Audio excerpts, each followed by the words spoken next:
Pues,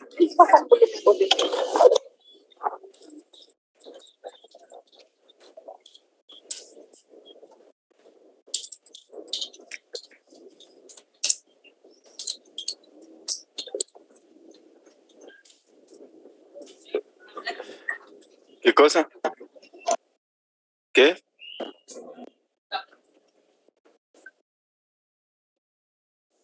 Muy buenas tardes, distinguidos y distinguidas estudiantes. ¿Me escuchan? Excelente, sí. licenciado. Sí, Licenciado, buenas tardes. Excelente. Enseguida vamos a compartir la presentación.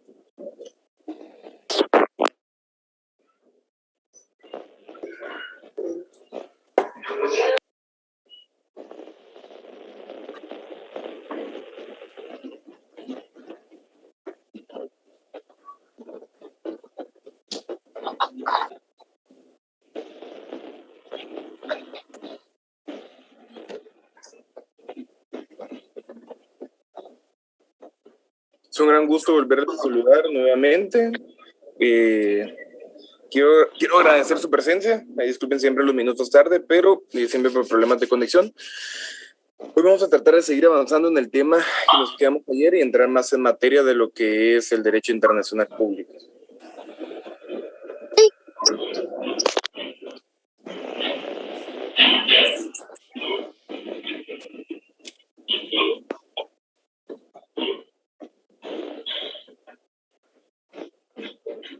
Ahí está. Disculpen, ¿se ve la presentación? Sí, licenciado. Sí, perfecto. Ahí estamos. Bueno, nuevamente yo siento que no es necesario que les indique lo de los micrófonos, siempre el debido respeto de mantenerlos apagados hasta que mi persona sea quien les... No, mi persona no, ustedes pueden participar en el momento que gusten, levantando la mano o interviniendo, indicando su nombre primeramente. No sé si alguien tiene alguna duda antes de poder iniciar la clase.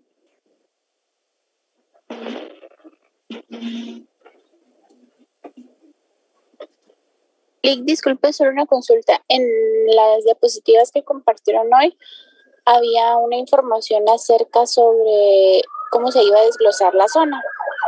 ¿Sí? Y decía que había una actividad de 10 puntos. ¿Nos lo van a indicar más adelante? Sí, más adelante, mira, ahorita tranquila, que cuando aquí no es ninguna intención de, por ejemplo, dejarles un trabajo de un día para otro y cuando sea de esa cantidad de puntos se les va a estar indicando. Ese trabajo de puntos va a ser posterior dentro de su momento procesal estudiantil oportuno. Espero haberle respondido la duda. Vamos a ver. Sí, bueno, antes de iniciar, si no recuerdo mal, ahí participaron los compañeros Edgar, Josué, María Arce, Héctor, Julio. Josué, creo que ya lo dije también. Si se me olvidó uno, por favor, ahí reclamen su derecho de su participación. Entonces, los compañeros que participaron el día de ayer igual pueden seguirlo haciendo, pero quisiera conocer más nombres, más voces, más opiniones para poder ir llevando la clase de una mejor manera. Vamos a comenzar entonces.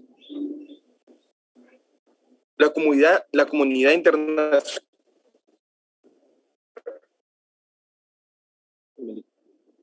Bueno, cierto, disculpe. No, hombre, a usted.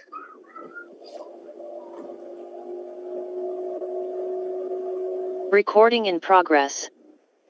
Ahora sí, comenzamos.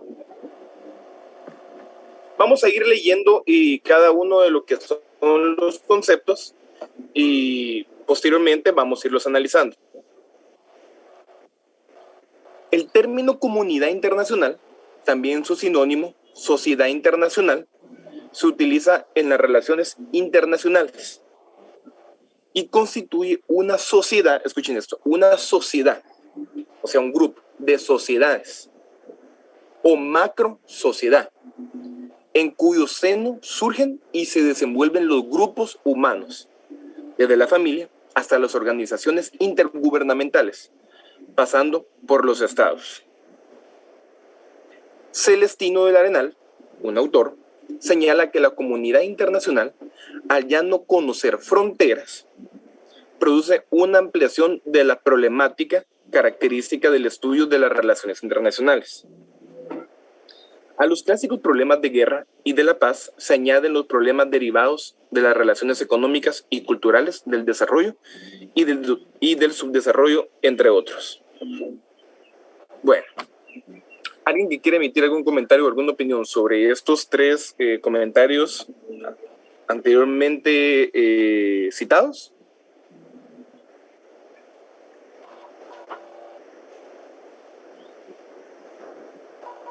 ¿Ninguno? Bueno, comencemos a entender qué es la comunidad internacional.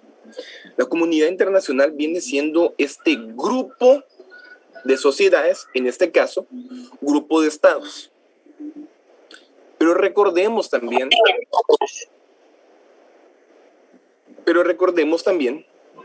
de que no solo existen estados dentro de este gran globo terráqueo que conocemos como mundo, sino que hay estados libres asociados, como es el caso de Puerto Rico.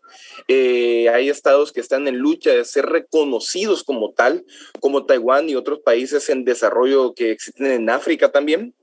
Están también las, no colonias, se me olvida el término para referirme a las Guyanas francesas y holandesas, o el caso mismo de Belice, que no son considerados tal cual estados, sino que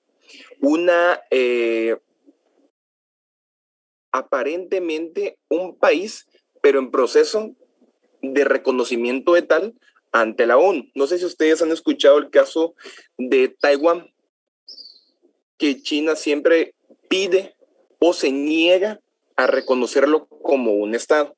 Entonces, por eso es que no solo dice un grupo de estados, sino que se utilizan las relaciones internacionales y constituye una sociedad de sociedades o macro sociedad. ¿Qué es un estado en sí? Es una sociedad, es un grupo de personas. ¿Cuál es uno de los elementos? ¿Cómo se le denomina a los gobernados o a las personas dentro como elemento de un estado? Como elemento de estado. Población, ¿no? Conglomerado humano.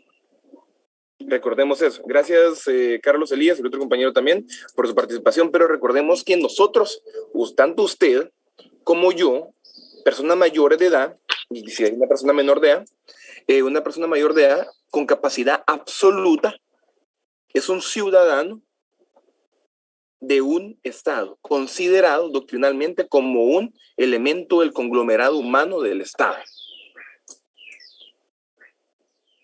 Y dice también, desde la familia hasta las organizaciones intergubernamentales, pasando por los estados. Pero este último comentario es el que más me llama la atención. A los clásicos problemas de guerra y de la paz se añaden los problemas derivados de las relaciones económicas y culturales, del desarrollo y del subdesarrollo, entre otros, como yo les decía. Lastimosamente, desde que existe la humanidad, han existido extractos sociales o grados o hasta jerarquías. Entonces, si bien es cierto, hay países de primer mundo, hay países de segundo mundo y lastimosamente hay países de tercer mundo. Donde ustedes se identifiquen a Guatemala ya sería muy criterio personal y juicio de valor de su persona. Pero ¿cuál podría ser un país de primer mundo para ustedes? Las potencias, licenciado. Sí, las potencias mundiales, pero como Estados Unidos, China, España. Podría ser, ajá. Aunque España lastimosamente viene en un declive económico de hace muchos años derivado de la disputa de separación de Barcelona, Cataluña con España en sí. Entonces eso genera una fricción dentro del desarrollo de la economía. Pero exactamente como decía la compañera de Estados Unidos, China, aunque Estados Unidos sigue en esa lucha de poderes con los países asiáticos, podría ser también un ejemplo los países escandinavos, como lo que es Suecia, Islandia, Son países de primer mundo, donde muchas personas erróneamente lo han identificado como el comunismo moderno. Pero no es así, sino que es una amalgama de actividades económicas y presupuestarias y, ¿cómo se llama? Y de tributos que han permitido ese desarrollo de esos países escandinavos. Ahora, en contraposición, ahora pongan ustedes un ejemplo. Dice aquí, a los clásicos problemas de guerra y de la paz se añaden los problemas derivados de las relaciones económicas y culturales. ¿Consideran ustedes que al colocar un Haití, un país reconocido en toda su estructura como un Estado libre y soberano, ante un país escandinavo, por ejemplo Suecia e Islandia, vemos los choques culturales, económicos, educativos, de salud que pueden haber? Entonces, ¿qué es lo que sucede? Hay países que se comprometen ante la comunidad internacional a realizar ciertos tipos de donaciones o cierto tipo de cooperación económica para utilizarlo en diferentes ámbitos o rubros. Entonces, ahí donde sucede el marco de relaciones internacionales o de relaciones exteriores entre estos países. Vamos con la otra. Al tratar sobre la comunidad internacional, se alude a la asociación de personas o entidades con intereses u objetivos comunes, enfocados a un punto de vista político. De ahí que se refleje su relación con la sociedad, pues esta no es más que un conjunto organizado de personas o instituciones que actúan unidas para conseguir un mismo fin. Vamos a ver. ¿Alguien me puede dar un ejemplo de un grupo de estados que persiguen un fin común? Recordemos que una sociedad o una asociación es un grupo de personas que se unen con un objetivo en común para perseguir un fin en común, que es el cual los une. ¿Alguien me puede decir un ejemplo de este tipo de grupos? ¿La OTAN, licenciado? Exactamente, la OTAN. Exactamente, la OTAN. ¿Alguna que se recuerden ustedes de que existió en algún momento? La Unión Soviética. ¿La Unión Europea? Sí, la Unión Europea es otra. La Sociedad de Naciones que antecedió a la Organización de las Naciones Unidas. Exactamente, la Sociedad de Naciones, que desapareció después de haber terminado la Segunda Guerra Mundial y que dio pauta a la creación de la Organización de las Naciones Unidas como uno de los requisitos o objetivos después de haber terminado la Segunda Guerra Mundial. Exactamente, la Unión Soviética que mencionó el compañero, igual, buenísimo. También recordemos que existió el Pacto de Varsovia, en donde formaba parte la Unión Soviética. El Pacto de Varsovia era a través del cual la Unión Soviética reunía todos aquellos países que pertenecían a dicha Unión Soviética. ¿Y alguien se recuerda o han escuchado sobre la Guerra Fría? Buenas noches. Sí, fue esa tensión político-militar entre Oriente y Occidente posterior a la Segunda Guerra Mundial, licenciado. Básicamente por determinar la hegemonía en el planeta entre la Unión Soviética y los Estados Unidos. Eran sus principales protagonistas, pero que involucró, podríamos decir, casi que a todo el mundo. Afirmativo. Afirmativo. La Guerra Fría fue esa lucha. Bueno, traigo esta colación en virtud de lo siguiente. ¿Por qué? Porque era un grupo de estados que se unió para perseguir un fin común. Y recordemos que cuando hablamos de estados libres e independientes, cuando me refiero a estados, es un país, a países, a naciones. Cuando estos se unen, ¿qué es lo que buscan? Poder, reconocimiento, ganar, riqueza, apoyo entre sí.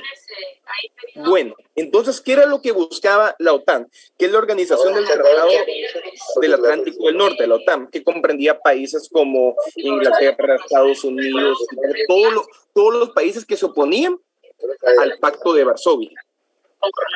Entonces, estos países lo que buscaban en sí era un fin común: derrotar no tanto militarmente en la Guerra Fría, sino que a través de logros deportivos, de logros económicos. Fíjate que no se escucha muy bien. Pero voy a tener que silenciar el micrófono para que cada uno de ustedes... Dentro de, ahí sí que de la redacción. Vamos a ver, Jorge Agustín Sicán, Neri Junior Vargas. Por favor, yo siento que ya a esta etapa sí podemos llevar mejor lo que es una clase. Cada quien puede... Gracias, licenciado, muy amable, porque ahora sí se escucha mejor.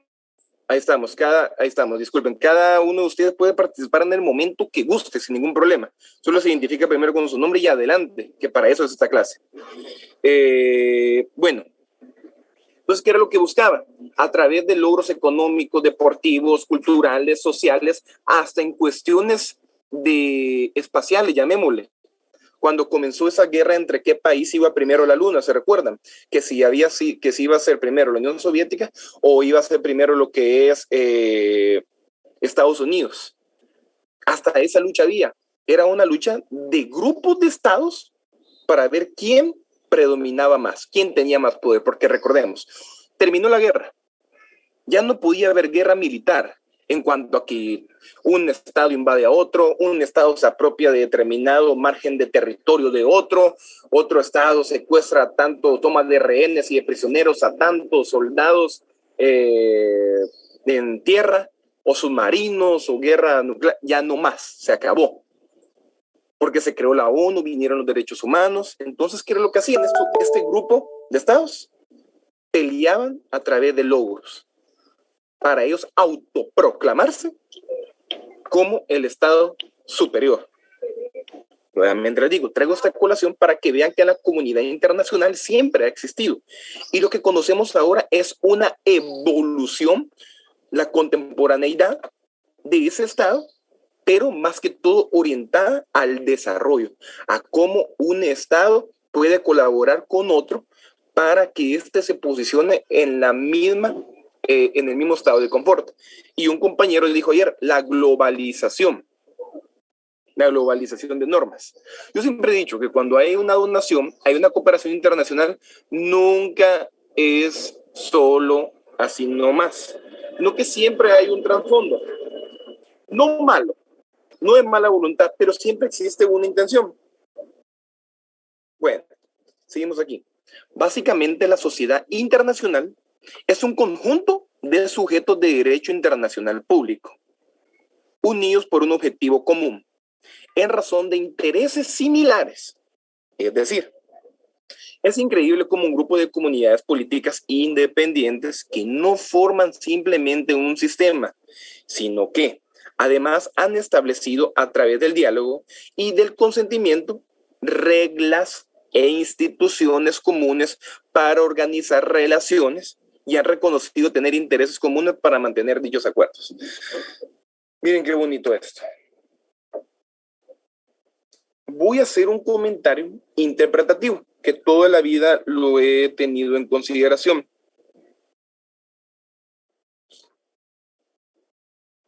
Un Estado, bueno, nosotros somos personas, tanto María Arce, tanto José, tanto Héctor, son personas individuales que viven, subsisten e interactúan dentro del margen de un sistema jurídico impuesto y determinado por el Estado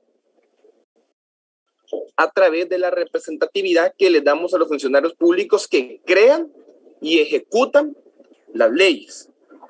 En definitiva, eso viene siendo en palabras siempre lo que es un Estado. Ahora ustedes piensen, ¿será que los estados, a través de su representante, en este caso ya sea el ministro de Relaciones Exteriores, en el caso de Guatemala, no creen que juntando a toda esta figura representativa ante la ONU, no es un grupo de personas también, solo que de carácter jurídica, y que entre sí buscan ser reguladas y que crean otro tipo de normas superiores para su regulación?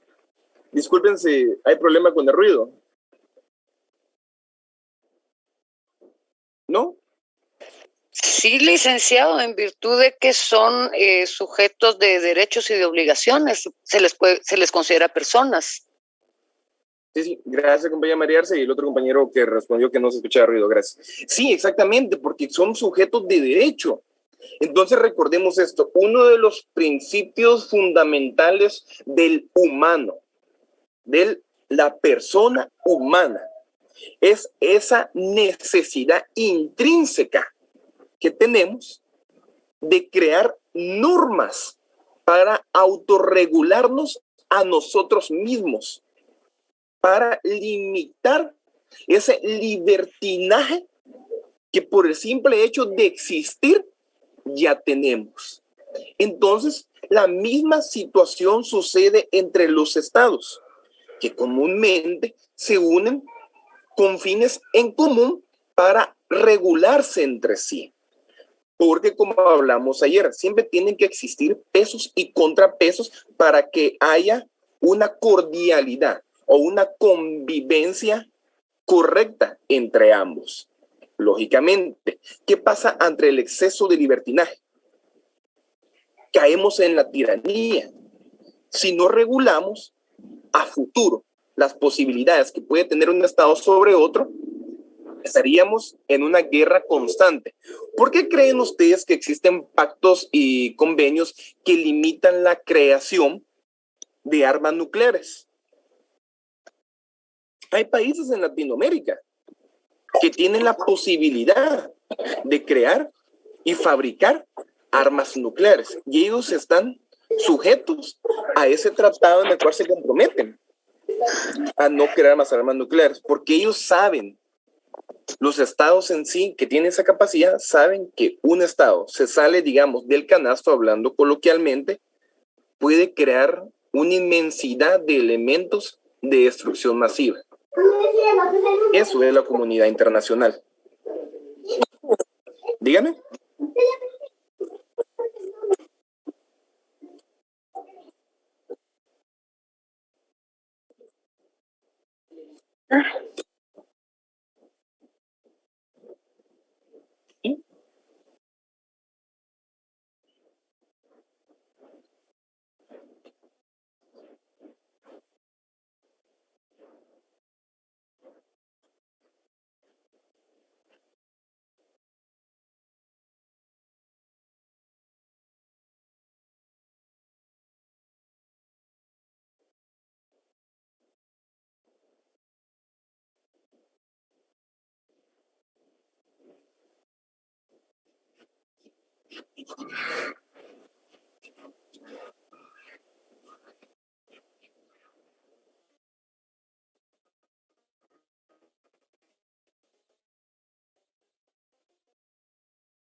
Excelente aportación, compañero. Antes de entrar a analizarla y a observarla, ¿alguien más quiere hacer un comentario en adición de lo que comentó el compañero Josué o redactar su posición? Buenas tardes, licenciado. A mí me gustaría, no es secreto. A mí me gustaría comentar algo con referente a lo de los tratados de armas nucleares.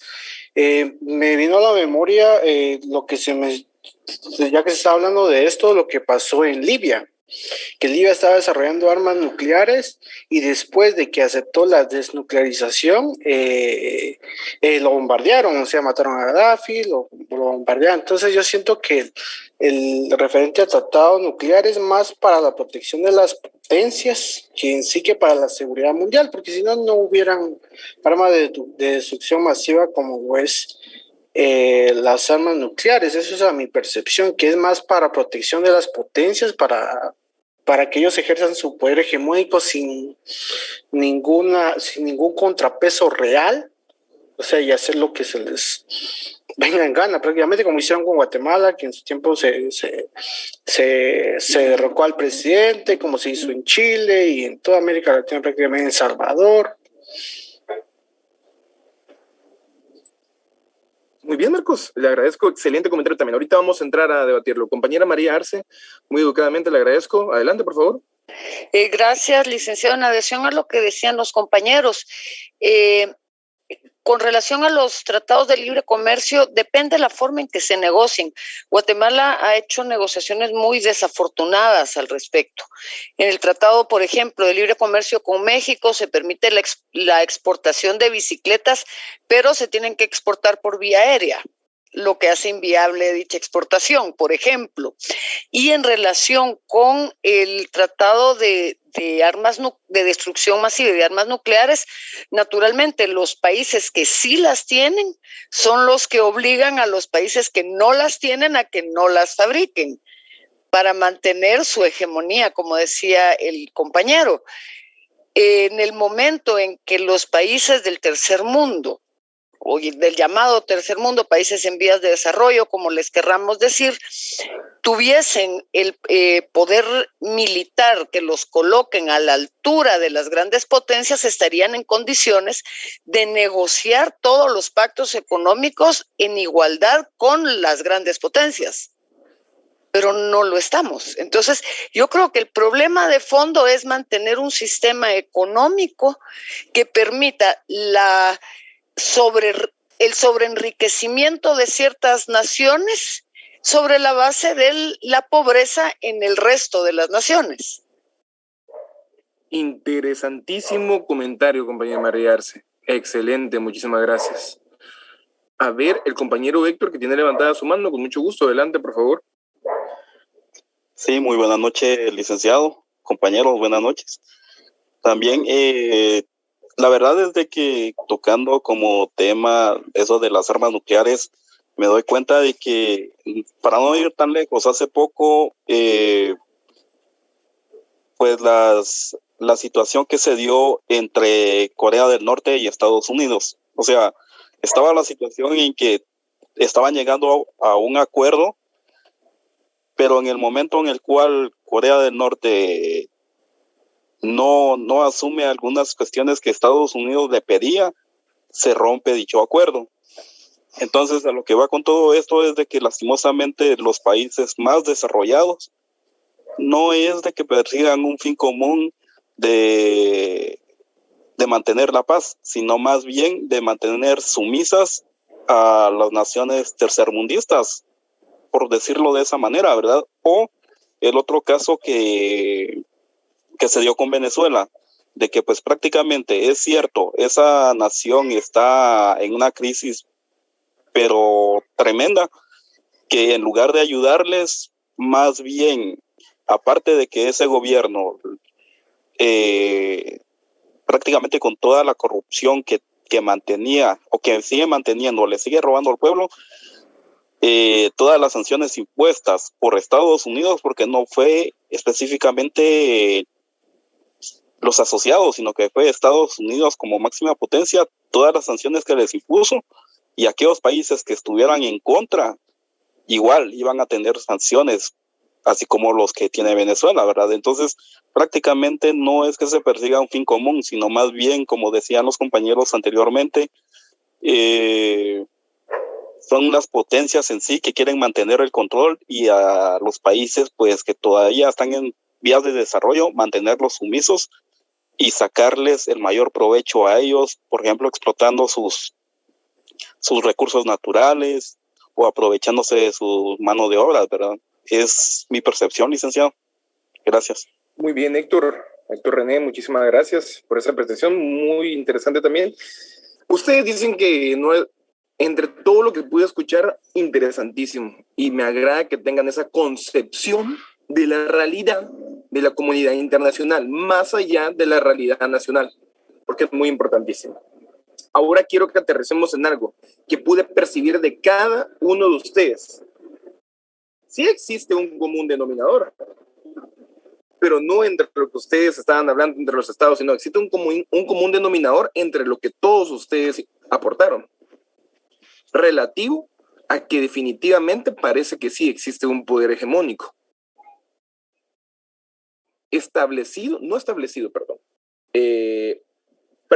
Como precursor en eso mismo, de que los estados se unen ¿para qué? Para llegar a fines comunes, siempre tratando el tema nuclear.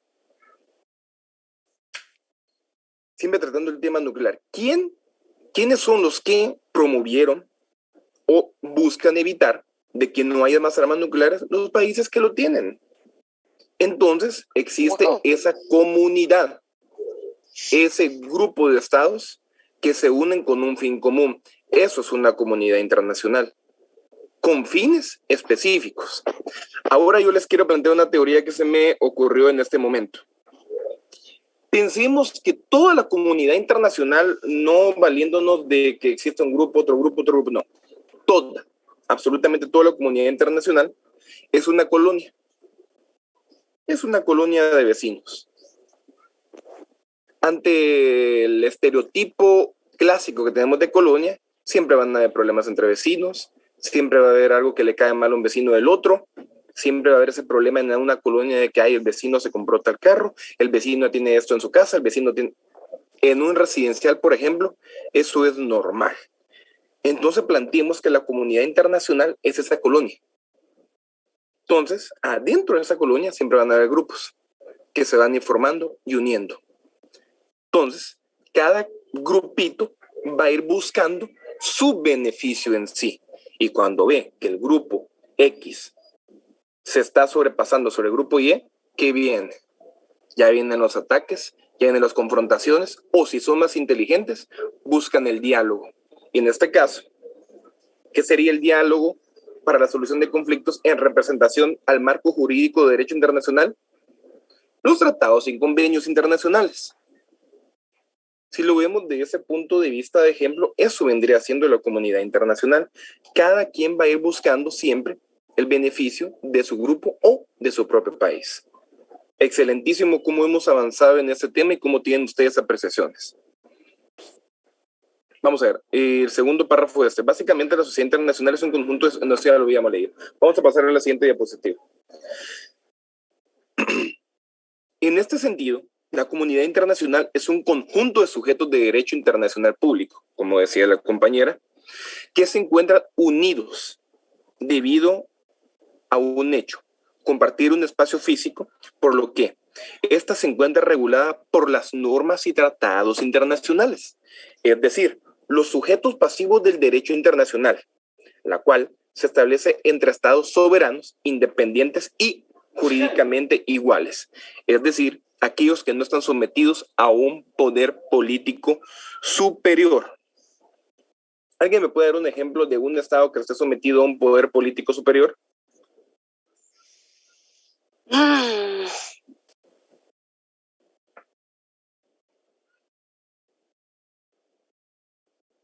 No nos vayamos tan lejos. Perdón, es que, a ver, creo que en la actualidad no quedan formalmente estados sometidos a otros. Bueno, ahorita con los trancazos en Europa del Este ya mero van a someter a Ucrania, o por lo menos una parte de Ucrania.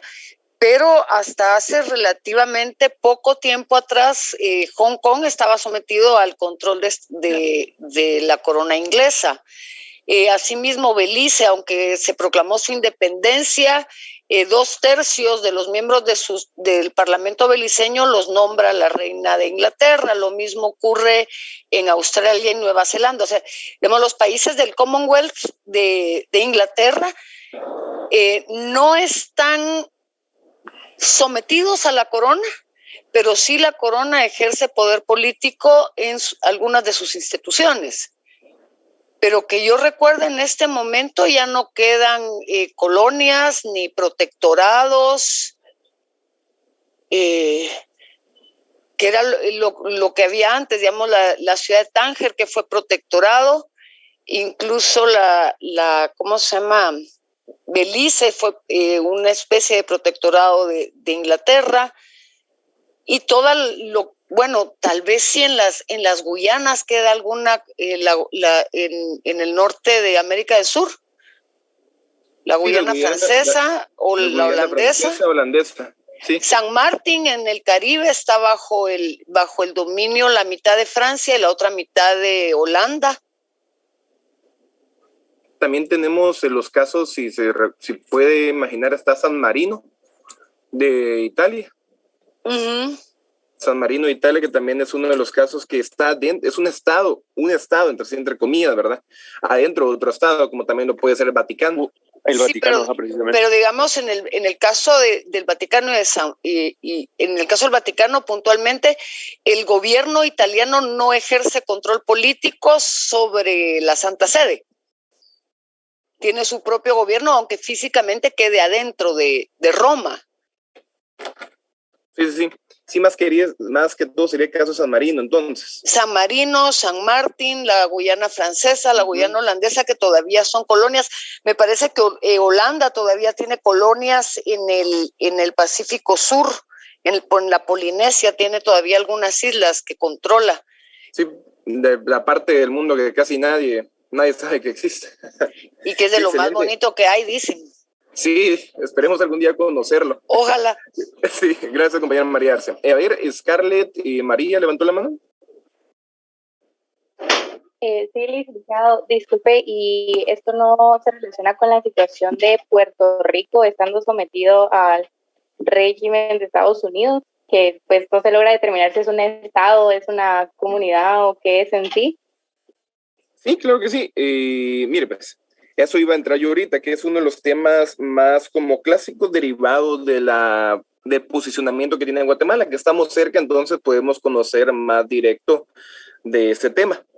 Puerto Rico es un estado libre asociado, que es un estado, pero igual pertenece y es contado como parte de Estados Unidos de América. Igual pasa con las Islas Marianas del Norte, que es lo mismito. Son estados que pueden ejercer cierto nivel de control y de soberanía, llamémosle, pero hasta cierto punto no, sino que más que todo de control sobre su gente, sobre su sociedad, pero no tienen un presidente. Lo que tiene Puerto Rico es un gobernador que sí lo elige el propio pueblo, igual que los demás otros estados de Estados Unidos, pero tiene ciertas características de independencia. En fin, que es un tema bien difícil, pero sí es un país, pero pertenece a Estados Unidos. Y se ha buscado lo que es su independencia, pero ¿cómo va a poder separarse de la gran potencia de Estados Unidos? ¿Cómo va a querer perder ese paraíso caribeño, lo que es Estados Unidos, esos tributos que recibiría? Y otro ejemplo que se me fue ahorita a la mente que les tenía, es el caso que alguien mencionó España al principio. Es lo que en este caso sería, no sé si vieron las noticias ustedes hace como 2 años, de que Barcelona se quería independizar de España. Para que eso sucediera es un gran trámite. Lo que quería Barcelona era separarse de España. ¿Y ustedes por qué creen ustedes de que un estado busca separarse, una fracción o una parte de un país o una ciudad de un país busca separarse de un estado? ¿Por qué consideran ustedes que pasa eso?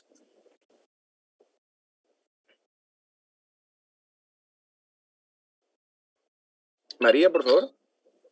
En el caso de Cataluña, licenciado, yo lo que leí es que, Cataluña produce una cantidad muy importante de dinero con la cual el gobierno español subvenciona y sostiene a otras comunidades autonómicas que no son tan productivas.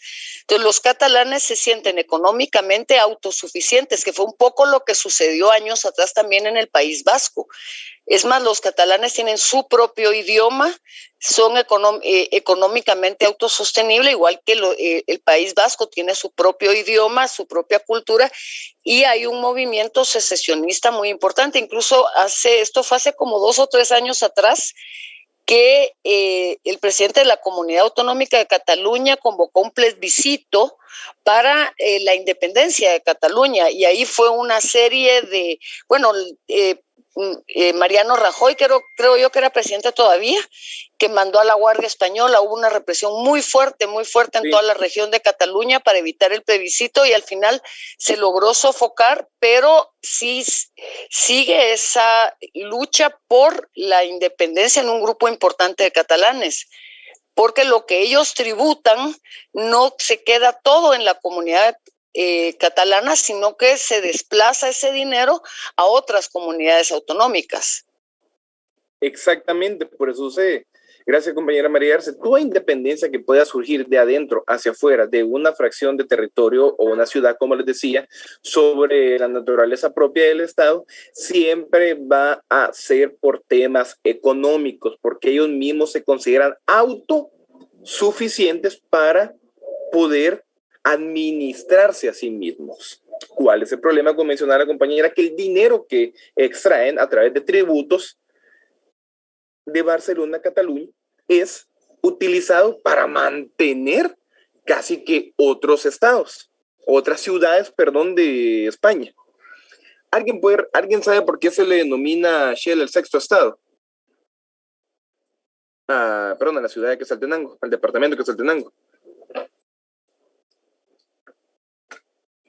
Porque quiso ser otro estado. Exacto, Ana y Josué, gracias. Definitivamente, ellos buscaron convertirse e independizarse en un estado. ¿Por qué? Veamos la dimensión territorial y geográfica del departamento de Quetzaltenango. Bueno, y recordemos que no solo iba a ser Quetzaltenango, sí iba a llevar otros departamentos, que no quiero errar en los nombres de cuáles eran, pero sí se iban a ir otros departamentos junto con él para convertirse en un estado.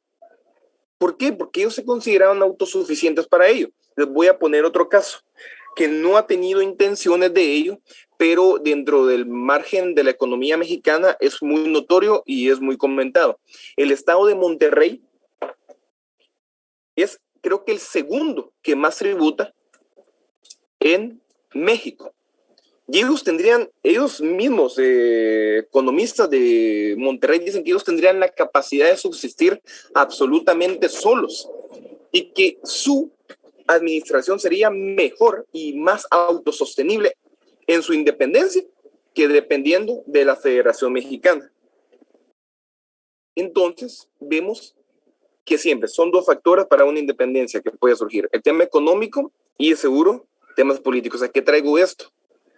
De que los estados, desde tiempos inmemorables, han venido con esa intención de tener su propia soberanía. Por lo mismo que decíamos, es decir, que aquellos que no están sometidos a un poder político superior. ¿Qué es lo que busca una persona siempre? Independencia, libertad. Entonces, el Estado viene siendo una representación de una persona individual, de su carácter jurídico. Sigamos avanzando con la siguiente diapositiva. En este sentido, la comunidad internacional es un conjunto de sujetos de derecho internacional público que se encuentran unidos debido a un hecho. No, ya lo habíamos leído, si no estoy mal. No, es decir, los sujetos pasivos del derecho. Ya lo habíamos leído, creo. Ahí está. La sociedad internacional es una sociedad global de referencia, efectivamente. La sociedad internacional constituye un marco social de referencia, un todo social en el que se hallan insertos todos los demás grupos sociales. Miren esto. La sociedad internacional constituye un marco social de referencia, un todo social en el que se hallan insertos todos los demás grupos sociales, sea cual sea su grado de evolución y poder. Es decir, que un país en vía de desarrollo no importa que esté en una comunidad internacional a un lado de una Suecia o Islandia. La sociedad internacional constituye, por tanto, una sociedad de sociedades o macrosociedad, en cuyo seno surgen y se desenvuelven los grupos humanos, desde la familia hasta las organizaciones intergubernamentales, pasando por los estados. La sociedad internacional es distinta de la sociedad interestatal. la existencia de los estados como actores privilegiados del mundo internacional. No basta para identificar los conceptos de sociedad internacional y sociedad interestatal. Sigamos. Junto a los estados, siempre han existido otros grupos sociales cuya autonomía de poder les ha permitido participar activamente en el complejo entramado de las relaciones internacionales. En determinadas sociedades internacionales, la base interestatal ha sido suficientemente importante para poder comprender y explicar su configuración y dinámicas esenciales. Esto es particularmente cierto respecto de la esfera jurídica. Sin embargo, nunca ha bastado para alcanzar una comprensión totalizadora de la realidad internacional.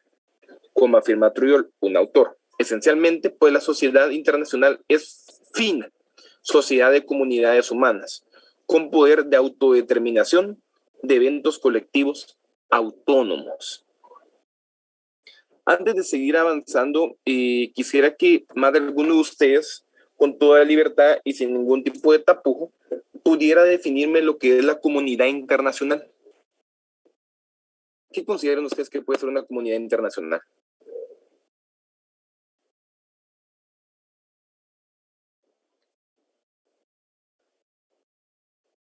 ¿Ninguno de ustedes?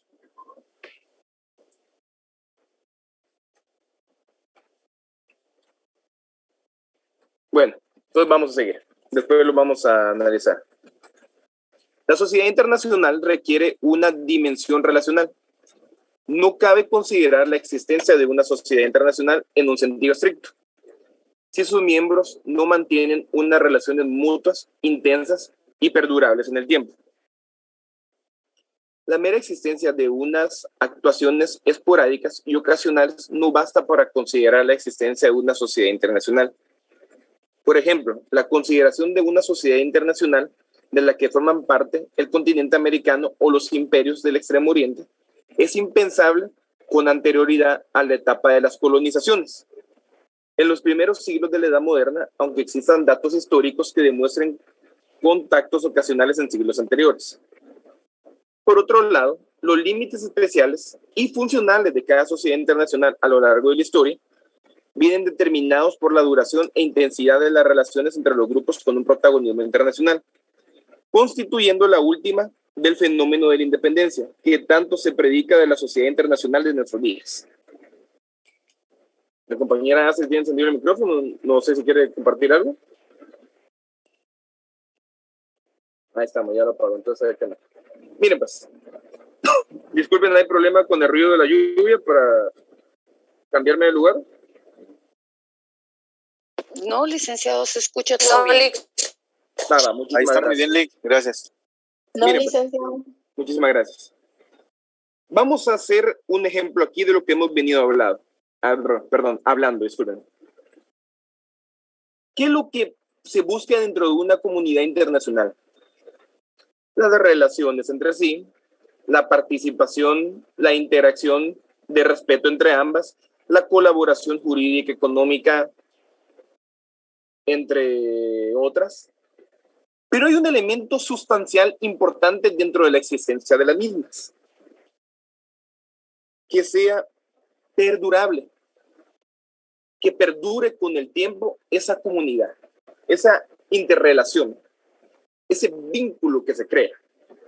Porque recordemos, para que vayámonos al margen, aterricemos ahorita, ¿para qué se crea una sociedad o una asociación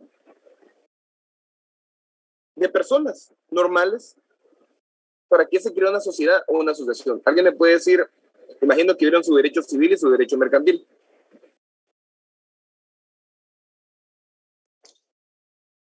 Para cooperar y conseguir un determinado objetivo. Exactamente, para cooperar y conseguir un determinado objetivo. Un fin común. Que al llegar a ese objetivo, todos los miembros se vean beneficiados con el resultado.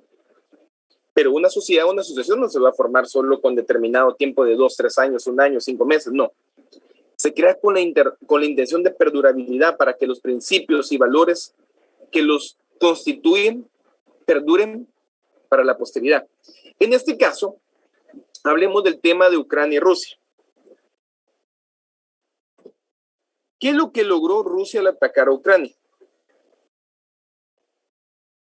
Que Ucrania buscara esa ayuda de Estados Unidos. Literalmente, Rusia lo que hizo fue repetir los mismos errores de su pasado. Que los países vinieron y buscaron la ayuda de esa potencia, Estados Unidos, que siempre ha estado en rivalidad con Rusia, perteneciendo aparentemente a lo que es, bueno, lo que se podría decir una OTAN. Entonces, ahora pónganse a pensar ustedes. Rusia, dentro de su conflictividad con Ucrania, ahora Rusia tiene un vecino en frontera territorial. Buenas noches, Lick. Disculpe que lo interrumpa. Fíjese que tenemos otra clase ahorita y me parece que ya empezó. Ah, disculpen. No sabía eso. No, disculpen, no sabía eso. Pensé que podíamos acercarnos un poquito como ayer, pero al final de cuentas siento que avanzamos. Aquí solo venía más conceptualización de las diapositivas. Igual se les va a hacer llegar por la vía más expedita posible. Entonces, demos por terminada la clase aquí el día de hoy. El día jueves les voy a tener una dinámica para que trabajemos de una mejor manera y conceptos ya precisos para que los vayan anotando para posible primer parcial. Gracias, Lick. Gracias, feliz noche. Gusto saludarles. Feliz noche. Gracias, Lick. Feliz noche. Feliz noche, licenciado.